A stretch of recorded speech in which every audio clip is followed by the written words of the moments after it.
Monday, November 24th, 2014. 7 a.m. An employee at Sony Pictures in California tries to log into their computer. Access denied. A strange image appears on their screen, a menacing, glowing red skull. Then a colleague reports the same thing, and another. Across the studio, a horrifying realization spreads. This isn't a glitch. It isn't a prank. It is a coordinated attack that would paralyze the entire company. But what they didn't know was that this was not the beginning of the attack. It was the end. The hackers had already been inside their network for months. In 2014, Sony Pictures Entertainment was a giant of Hollywood. It was a global corporation, a household name. They produced some of the biggest movies and TV shows in the world. That year, they were preparing to release a new comedy. The film was called The Interview. It starred Seth Rogen and James Franco. They played two tabloid journalists who land an interview with a surprising subject, the leader of North Korea, Kim Jong-un. The CIA then recruits them to assassinate the dictator. The premise was absurd. It was meant to be a joke. But the government of North Korea was not laughing. Through their state media, they declared the film an act of war. They called it a wanton act of terror. They promised a resolute and merciless response if the movie was released. To the outside world, it looked like a bizarre diplomatic spat. A Hollywood studio versus a secretive, nuclear-armed state. Most observers dismissed the threats as empty rhetoric. They were wrong. While the world saw public argument over a movie, a digital army was already moving into position. The attack did not begin with a sophisticated weapon. It began with a simple trick. In September of 2014, Sony employees received emails. The messages looked harmless. Many appeared to be from Apple asking to verify an Apple ID. Others looked like routine requests from colleagues. This technique is called spear phishing. The emails were carefully crafted to look legitimate. They contained a link. Employees who clicked the link were taken to a fake website. It looked exactly like the real Apple or Sony login page. When they entered their usernames and passwords, they had unknowingly handed their credentials directly to the attackers. This trick worked multiple times. The hackers collected a list of valid Sony logins. Critically, one of those belonged to a system administrator. They now held the master keys to Sony's entire digital kingdom. Once inside the network, they began to explore. What they found was a shocking failure of basic security. On one of Sony's servers, they located a folder. Inside that folder were thousands of important passwords. They were stored in plain text documents. One file was a spreadsheet named simply password.xlsx. It was an unlocked digital safe, left in the middle of a hallway. With administrative access and a treasure trove of passwords, the hackers no longer needed to break down doors. They could now walk through any digital door they wanted. So where would they go first? Their first move was not to attack, but to listen. With administrator access, the hackers began to map the battlefield. They moved through Sony's network like ghosts. They didn't use exotic, custom-built tools. Instead, they used standard network protocols, the same ones used by system administrators every day.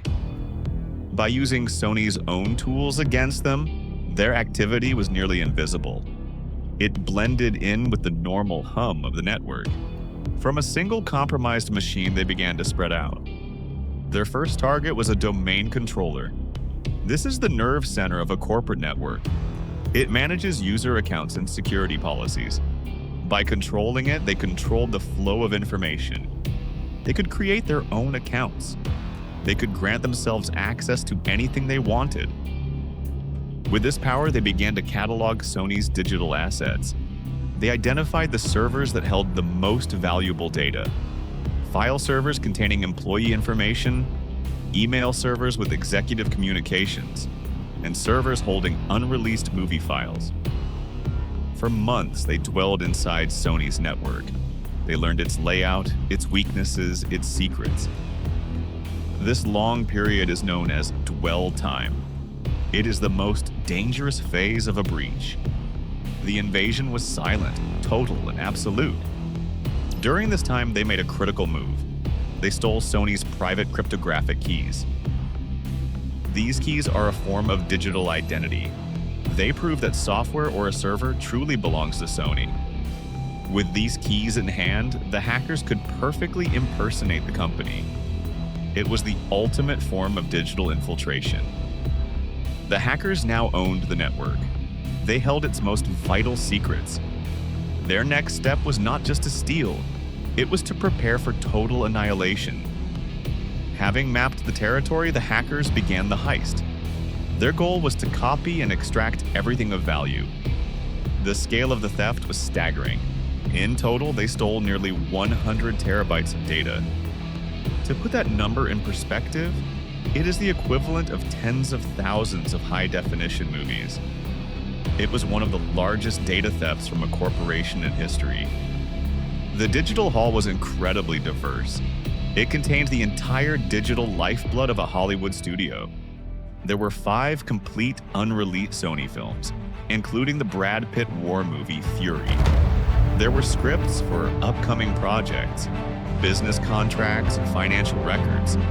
But the most damaging data was personal. They stole the emails of top Sony executives. Thousands of private messages filled with embarrassing and controversial comments. They also found the personal information of over 47,000 people. This included current and former Sony employees and even freelancers. Their names, addresses, and social security numbers were all copied. For weeks, this massive amount of data flowed out of Sony's network. It was transferred silently to servers controlled by the hackers across the world. The company remained completely unaware. The heist was a stunning success. The attackers had everything they came for and more. They had the company's secrets, they had its employees' identities. The data was stolen, the secrets were copied. Now, all that was left was to burn the evidence and the entire network with it. The final phase was not about theft, it was about destruction. The hackers had prepared a special weapon for this moment. It was a piece of malware known as Destover, a wiper. It was designed to do 2 things with brutal efficiency. First, it erased data. The malware systematically overwrote the files on a computer's hard drive. It replaced every document, photo, and program with useless junk data. The information was rendered completely unrecoverable. Second, it destroyed the computer itself. The malware targeted a critical part of the hard drive called the Master Boot Record, or MBR. The MBR tells a computer how to load its operating system. By wiping it, the malware made the machines completely unbootable. It effectively turned thousands of computers into expensive bricks. The hacker's version of this malware was uniquely vicious. It was custom compiled for its target. Hard-coded into the malware's code were the stolen usernames and passwords of Sony's own system administrators. It was designed to spread using the company's own credentials. On November 24, 2014, they unleashed it. The malware spread across Sony's global network in minutes. Thousands of screens went black, replaced by the Red Skull. Sony's digital skeleton began to dissolve. IT staff, in a panic, ordered a total shutdown. Employees were told to unplug everything. But it was too late. The bombardment was a success. With thousands of computers bricked and its data splashed across the internet, Sony was in ruins. The only question left was, who was truly behind it? The FBI launched a massive investigation. Weeks later, they made a public announcement. They officially blamed the government of North Korea. The attack, they said, was directed by the country's top intelligence agency. It was direct retaliation for the interview. However, this conclusion was not universally accepted. Many cybersecurity experts voiced skepticism. They argued the evidence presented was circumstantial. They pointed to other possibilities, like a disgruntled insider. The debate highlighted a difficult truth. In the world of cyber warfare, definitive proof is rare. Regardless of the attacker's true identity, the impact was clear. The Sony hack was a watershed moment.